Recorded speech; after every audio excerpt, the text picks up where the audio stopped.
Well, hello everyone. If you don't know me, my name is Morgan Malcolm, and this is my channel, Love Where You Live. And this is little baby Elsa.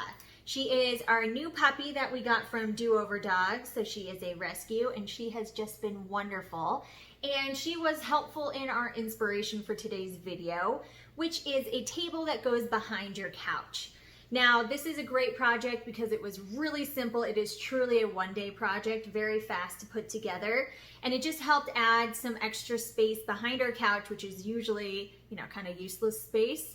But now we have places to put drinks or anything that the little puppy cannot get to. So that is how she inspired this video today. Now, for any of my DIYs, I have two big rules. The first one is it can't cost me more to make the project than it would be to purchase it. Because this is a custom size type of thing, I don't think I could find someone to make this, and it wouldn't probably be worth it for that small of a project. I did have to buy all of the wood. I didn't have anything extra that I could use, but everything was pretty inexpensive anyway, so I'll go over how much everything costs. And then the second rule is that it can't look like I made this project when I'm done with it. So that one's a subjective one. I think this turned out really beautifully. I actually love how it turned out. So I couldn't be happier with the project. So hopefully you guys will like it as well. Let's go ahead and get started on how to build the behind the couch table. Here are the boards that I got from Home Depot. So these are the full size that I bought. And then I went ahead and cut them down to the size for the dimensions for our couch, and I'll put up the cuts on the screen. I decided to go with a dark stain, so I did the ebony stain, and then the polyurethane is oil-based, which goes based off of whatever stain you use. You'll need a paintbrush, gloves, and a lint-free rag of some sort that you don't mind throwing away.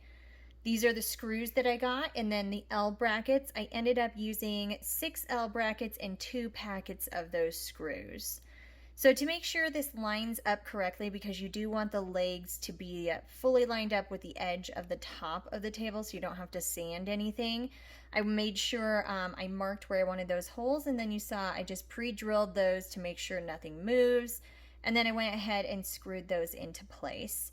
And you'll want to just double check and make sure nothing did move and those are lined up perfectly, because that edge is going to be exposed, at least on one side of my couch it is. Possibly on yours it could be different. But you want that to be just one flush edge.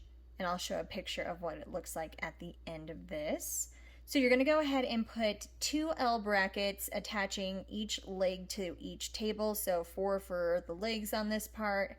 And you're going to do that for both sides. So there's the 2 legs, there's the table base or the top, which is on the ground right now.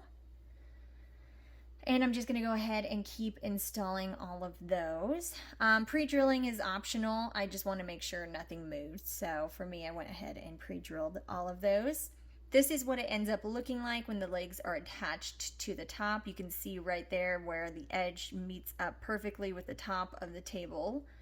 Very important for less work for yourself. And this is the other side, and this is what it looks like from farther away. Now at this point I noticed how long the table was, and I decided it needed this little support to keep the legs kind of in line.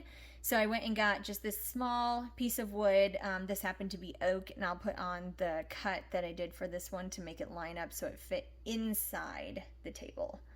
And you're going to just do L brackets for that as well for both sides. Now you're ready to stain. So I use that ebony stain like I said. If you haven't stained, it is quite messy. So I have a drop cloth, I have gloves on. You paint stain onto wood going against the grain, and then you wipe it off in the direction of the grain. And if you've never stained before, you do want to work in small sections because you don't want that stain to dry. You want to be able to wipe it off. If you want it to be darker, different colored, you just do different coats, but you have to let it fully dry in between each coat. So do one coat where you're working in small sections, painting it on, wiping it off, let it dry, and decide if you want it darker, you do another coat of the stain.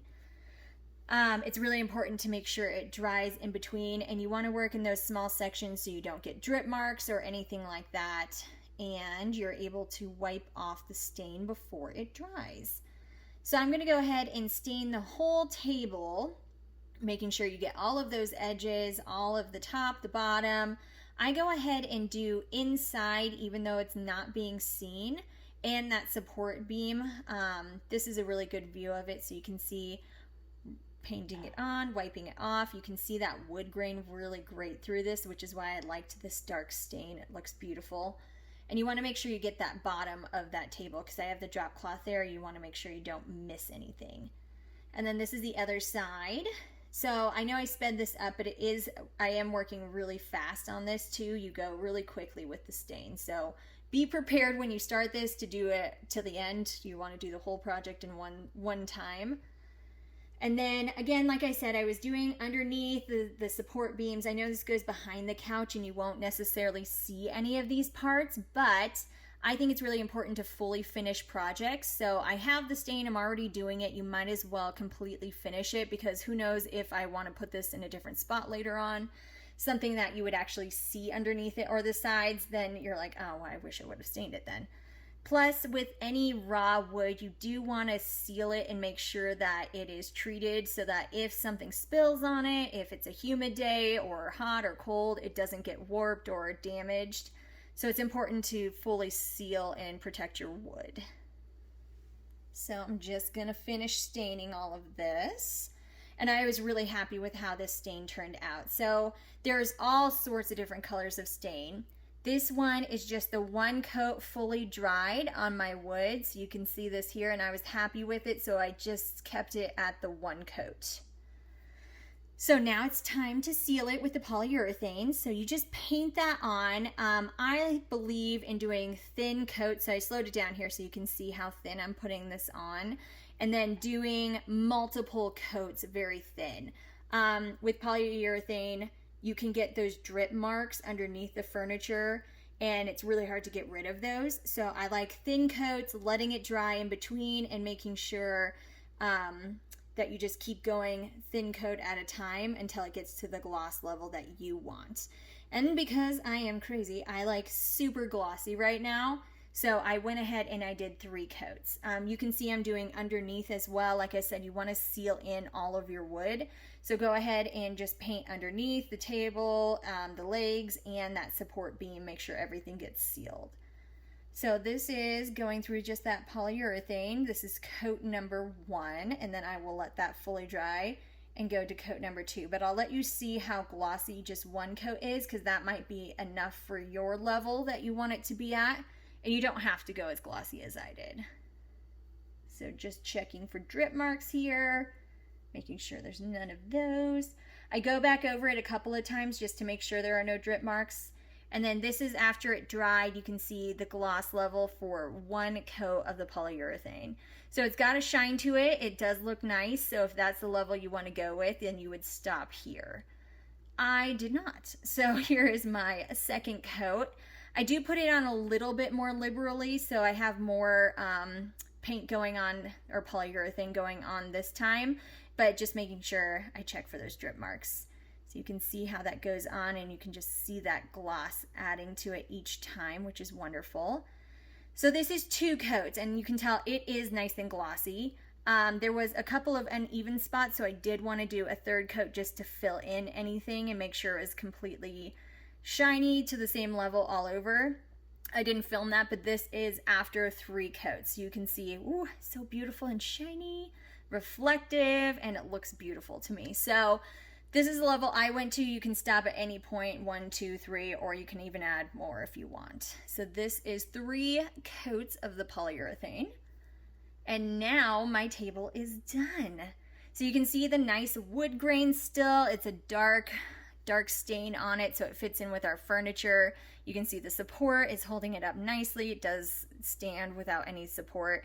There is a little bit of a lip on the top, which was done intentionally so that you can see here on our couch there was a little bit of a lip for the couch where I wanted the table to go over the couch a bit. So that's how that one fit in nicely for me. If you like the video, please hit the thumbs up, and if you haven't yet subscribed, please make sure you hit that subscription and the notification bell so you know when I upload new videos. I appreciate you watching, and I will see you next time. All right, bye guys.